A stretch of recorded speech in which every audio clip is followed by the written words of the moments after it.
Hey everyone, it's Focus at 5 and it's Wednesday.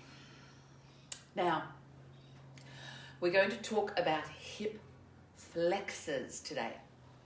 What are they and where do they live and why should we even be worried about them? Well, hip flexors can get really, really tight. They can get sore. We can overwork them and we can be very aware of just not stretching them or treating them well.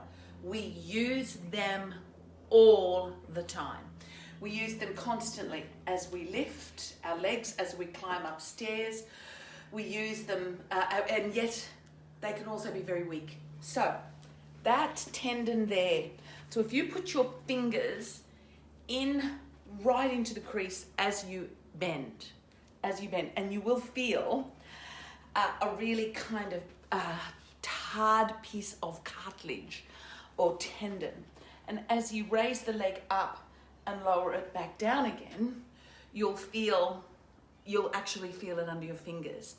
And it's small, it comes just into the quadricep, the big muscle here, and it links right up high in the hip. And it's, not real big, but boy, oh boy, we can overwork it. So we need to stretch it and we need to make sure it's strong.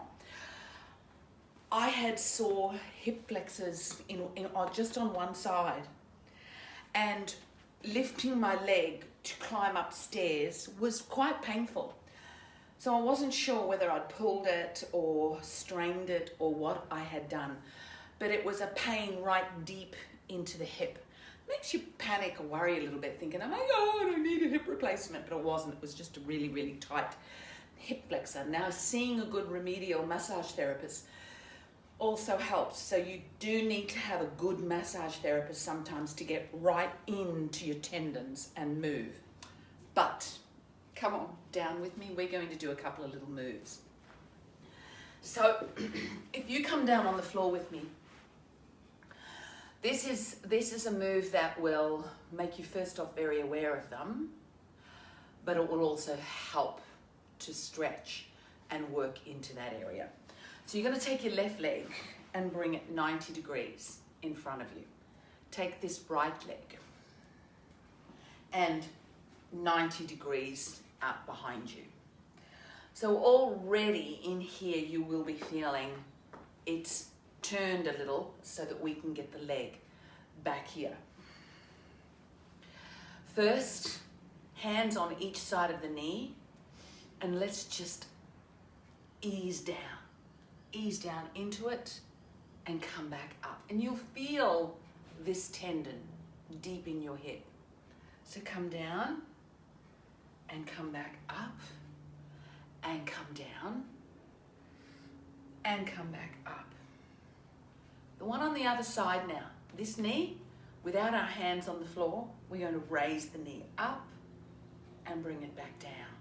So can you feel, even if you put your finger in there, in that joint, raise the knee, you will feel that hip flexor flexing and down.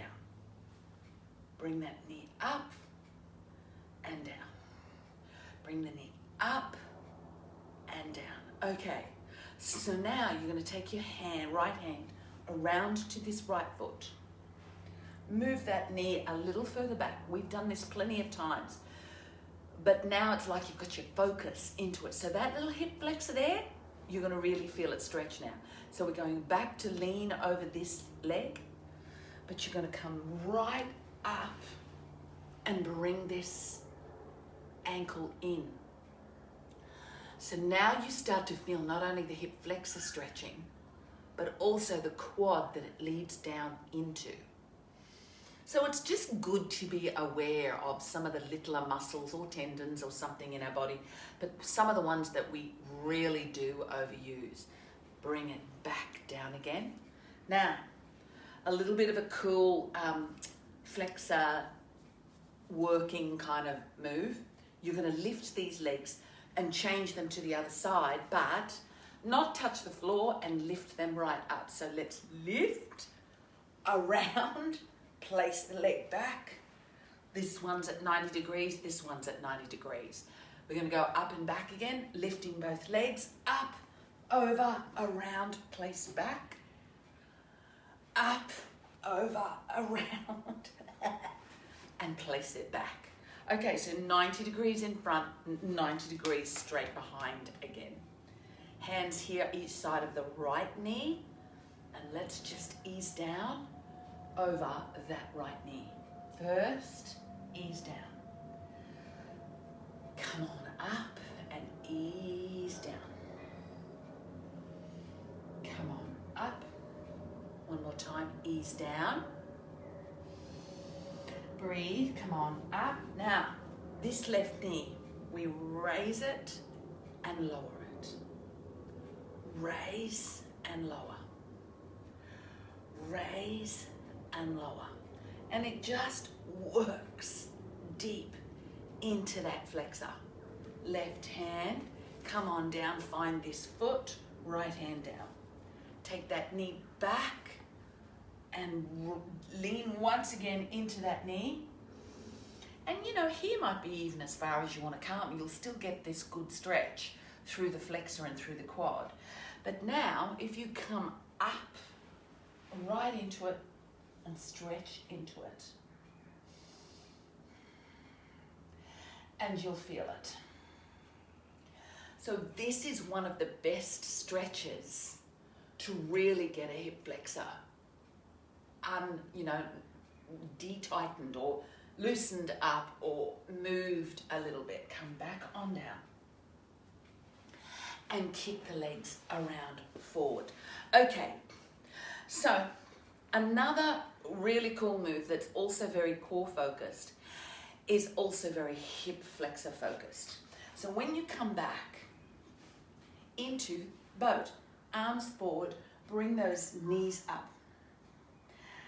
And let's just kind of alternate with boat.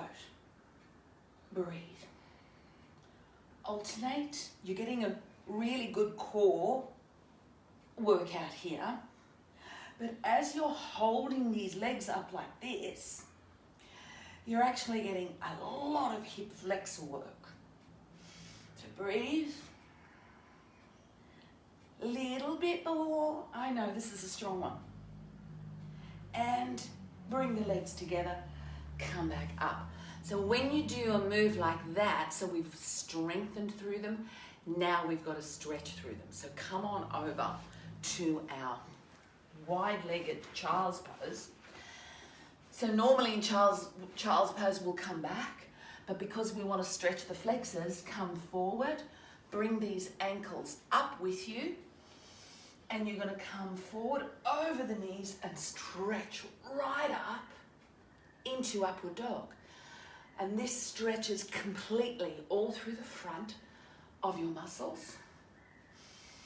Breathe, come back over, come back into child's pose, bring the knees in a little, back into child's pose, and this then stretches all the back part of your hip joint. Big breath. And as you come up, that was just a really short focus at 5, because I wanted you to just be aware of in there and be aware of when you're doing things that work them. Lots of up and down steps, lots of squats can work them. Don't forget to stretch them. So last one, another stretch, which is a really strong one, but it's a really good one. Bring your right leg forward, whoop, and then come into this stretch. Raise the leg up behind, and then you can reach around. Now, I don't know, trouser leg, whatever you feel you can. And that's another really good hip flexor stretch that you feel all the way down the front. It's not a particular, it's a really tight one for me. So I know too, the amount of work I do, I can get my hip flexors quite tight. So, you know, it's a matter of remembering to stretch them. I hope you found that helpful, because we really do we can overstretch lots of parts of the body. But in case you ever sometimes feel that there's pain in the hips and maybe you panic a little bit about it, don't panic. It might just be tight hip flexors. Try those moves. See you in the morning. Bye.